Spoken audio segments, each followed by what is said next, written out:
Asalaamu calaykum waraxmatullaahi tacaala wabarakaatu. Waxaan idiin soo gudbin doonaa 6 qodob oo kaa caawinaya inaad horumariso shakhsiyadaada. Ugu horreyn, waa maxay shakhsiyaddu? Shakhsiyaddu waa isku dhafka hanaanka fikir, dareen iyo dhaqan kuwaasoo qofka ka dhigaya mid u eg bulshadiisa uu la nool yahay. Marka la leeyahay qofkaas wuxuu leeyahay shakhsiyad wanaagsan, waxaynu ula jeednaa waa qof la jeclaysto la joogistiisa ama la noolaanshihiisaba, waayo waxaad jeclaanaysaa hab fikirkiisa, dareenkiisa iyo dhaqankiisaba. 85% guushaadu waxay ku xiran tahay shakhsiyadaada, oo haddii aanad dadku soo jiidan karayn oo aan la dhaqmi karayn, waxaa kuga adkaanaysa inaad guul gaadho. 6 qodob. Qodobka ugu horeeya, cibaadada Alle. Inaad Alle ku xirnaatid waa guusha ugu weyn ee adduun iyo aakhiro laga gaaro, sababtoo ah cibaadadu waa ujeedka aynu u joogno adduunyada ee Ilaahay inoo keenay. Haddii aadan Ilaahay ku xirnayn, wax walba waad seegtay, weligaana heer hoose ayaad ku sugnaanaysaa. Lambar 2, yeelo fikir adag.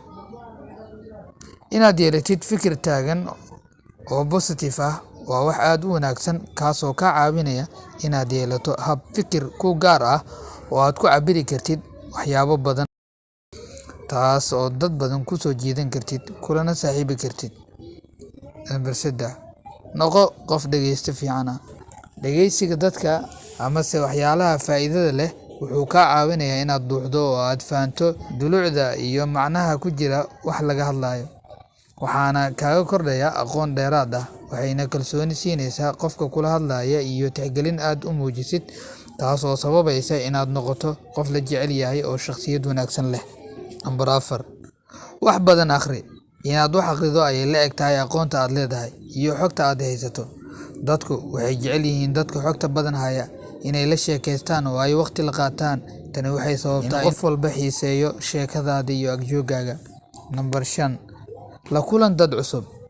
Inaad la kulanto dad cusub waxay kaa caawinaysaa inay noloshaadu noqoto mid maalin walba xiiso leh oo wax cusub ku soo kordhaan, maadaama dadka aad baranayso wataan fikirro iyo aqoonno ka duwan midaada, oo adiga kuu noqonaysa faa'iido weyn iyo inaad barato waxaadan horay u aqoon. Lambar 6, ixtiraam oo dadka daacad u noqo. Inaad noqoto qof daacad ah oo ixtiraama qof walba waxay sababaysaa inuu noqdo qof loo qashuuco oo qof waliba jecel yahay, isna la ixtiraamo, waxaana soo jiitaa cid walba oo dadnimo iyo damiir leh. Wasalaamu calaykum waraxmatullaahi tacaala wabarakaatu.